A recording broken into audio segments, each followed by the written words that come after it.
This is Mr. Loverman by Bernadine Everisto. I read this recently and I've really enjoyed it.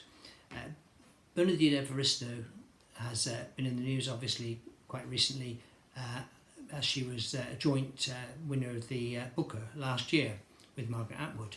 The book she won with was called Girl or Woman Other, which I've yet to read.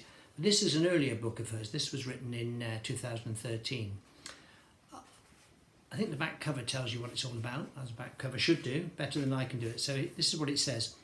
Barrington Jedediah Walker, Barry to his friends, trouble to his wife.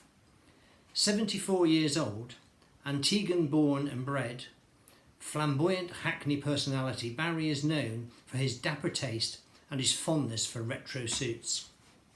He's a husband, a father and a grandfather.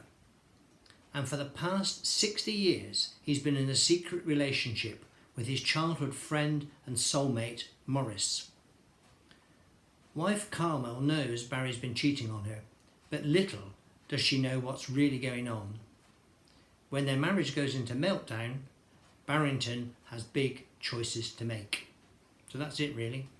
That's a good synopsis in a sense. This is what I wrote about it when I read it recently. I wrote, the writing's superb, witty and highly sympathetic, with some wonderful comic set pieces. It took me to many places that I'm unfamiliar with. Gay life, Caribbean expat culture, Antigua, London. But it took me to those places by means of humanitarian and honest, brilliant characterisation and humour. I'd read this again for the fun of it and the real sense of getting to know another life. And let me just finish by giving you a little snippet. You can kind of get a sense of this wonderful, effervescent patois that the whole book's written in, and it's just lovely. And it's, you know, I wonder whether I might find it difficult to access, but not a bit of it. Okay, so Morris is talking to himself here.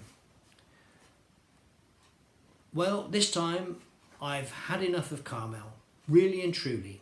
I don't want to live my life with this daily fretment no more. I made the wrong decision all those years ago. Now I go make the right one.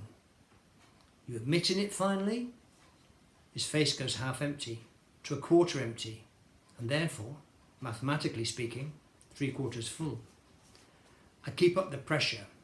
We 75 years old next year, Morris. Can you believe it? What do you say we spend the 4th quarter of our cycle together, discreetly? Just like those couples you're always telling me about in that rubbish red top you're reading. Those old widowed folk who meet at bingo and get married.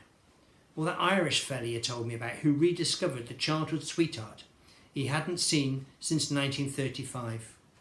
He was 92, she was 91, and they finally tied the knot last year. Come on, Morris, rise up thyself. Look pleased, man. It's great, isn't it? It's really nice. I'm sure you'll enjoy it.